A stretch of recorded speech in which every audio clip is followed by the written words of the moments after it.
Хоёртолныг эхний асуулт нь болохоор нэраад Prader-Willi хам шинжтэй хэсгийг ямар тэмдгээр одоо таних вэ гэсэн асуулт нь энэ болохоор PVSD гэдэг нэраад дараа шинж тэмдгүүд илэрнэ юм.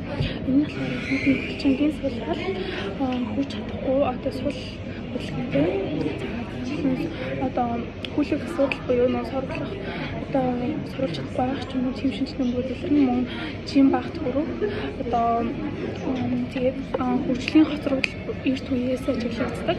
За энэ шинж тэмдгүүд илэрнэ. За болохоор энэ хүчний үндсэн шалтгаан нь юу вэ гэж PWS нь болохоор 14 оны эцгийн талаас хэрэг хэсгийн гэмтэр холбоотой гарч ирнэ гэж үздэг. За тэрнийхтэй paternal deviation буюу эцгийн талаас ирсэн 15Q11 Q13 хэсэг байхгүй байх. За paternal-ийн parental буюу одоо эхийн талаас хоёр ширхэг 15 дугаар хоромсоо ирсэн юм шинж тэмдэгтэй. Эсвэл printing defect буюу одоо гений одоо хэв шинжийг өөрчлөлтийн шалтгаануудаас үүсэж болох. За хурдан асуулт нь болохоор PWS удамшгүй гэвэл энэ удамшдаггүй их тохиолдолд удамшдаггүй гэхдээ 5% нь бол удамшдагнаа гэсэн. За ямар дурдах асуулт нь болохоор ямар шалтгаануудын улмаас нэг хүндэд торлох байсан бэ гэвэл бас багталт багтай бодлогч одоо хооллох татамж их сахар нүүрс усны одоо сүсгтэй хоол хэрэгсэл за шүтний эрүүл ах юм уу хөдөлгөөн бага нэг хүнний одоо байгалийн зөвлөл юм уу үед хөвчтэй илэрсэн.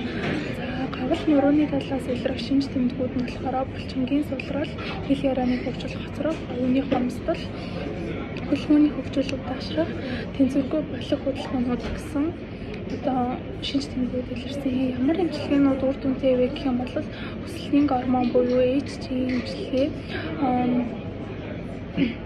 өсөлт сайжруулах, одоо бүчин хөгжүүлэх тийм үйлчлэг эмчилгээний үр дүнтэй. За хоолны дэглэм буюу биеийн хөдөлгөөнийг сайжруулах, сэтгэл зүйн болон боловсролыг дэмжих, ADHD сэтгэл хөдлөлийн эсрэг юмуд, хил заслын болон хөдөлгөөний сэргийн засах эмчилгээнүүд үр дүнтэй.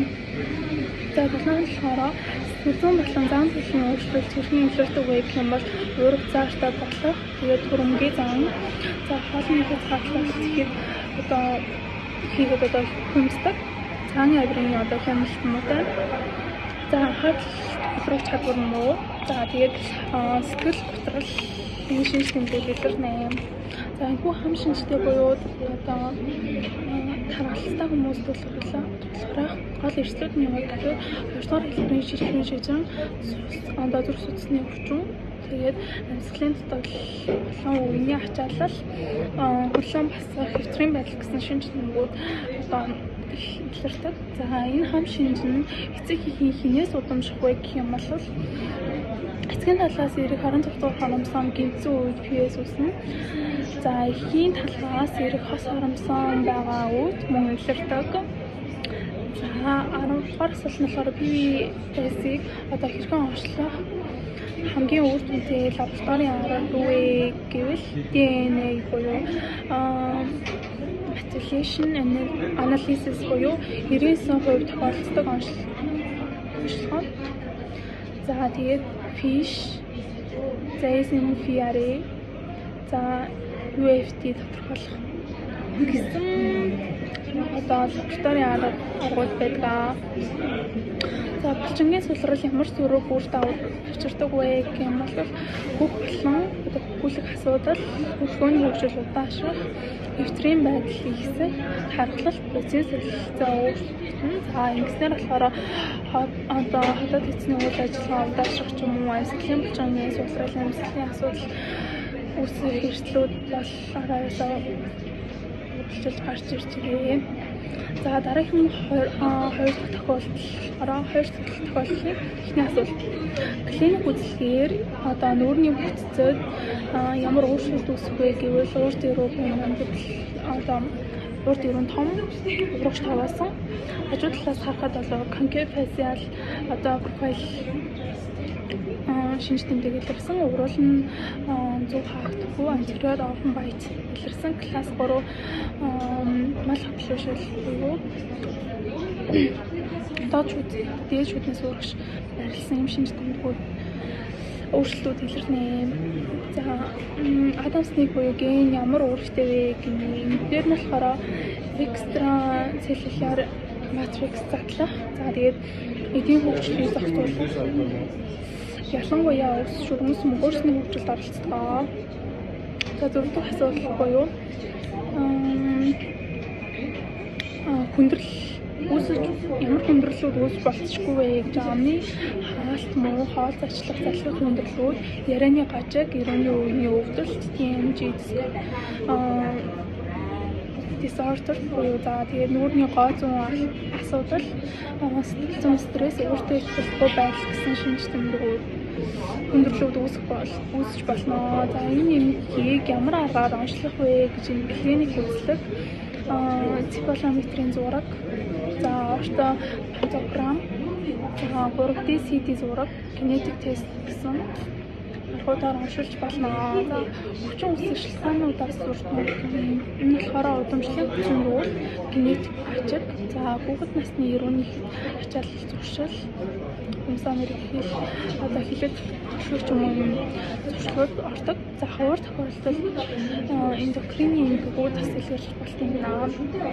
За 7 дахь асуулт нь болохоор энэ хүчинд ямар амжилтыг санал болгох вэ?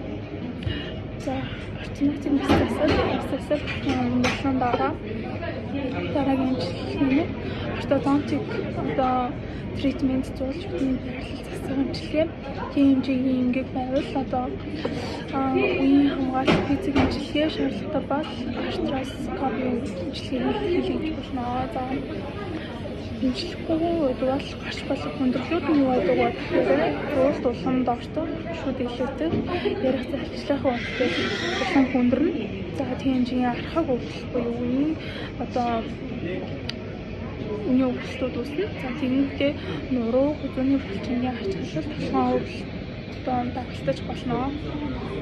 Эсвэл асуулт нь болохоор хүчтэн гэр бүлтэй болох боломжтой бөгөөд одоо хүчин удамшихаас айж байна. Түн ямар төлөвлөгөө өгөх гэвэл энэ юм болохоор өмнө генетик сүртэй удамших боломжтой 100% биш ээ. Генетик зөвшөөрөл өгч одоо шаардлагатай бол генетик шинжилгээ өгөөд хэрэг бүртгэлтэй басныхаа одоо дараа хүүхдтэй болохоор төлөвлөж байгаа бол тэгээд үргийн генетик зөвлөлийн хэмжээтэй уулзаж эрт илрүүлээд эртнээс нэмэгдэх боломж байдаг. За хартаар асуулт буюу шинж тэмдэг илэрсэн цагаас хойш үзлэг шинжилгээнд хамрагдсан бол нэлээд өөрчлөлт гарч болохгүй гэнэ. Яагаад гэсэн мэт тиймээ эрт онцлогдвол хүүхдийн насанд ортодонтик шинжилгээ хийж болно.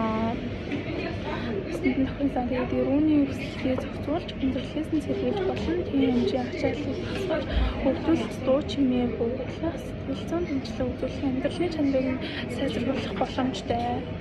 За 3 дахь тохиолдол.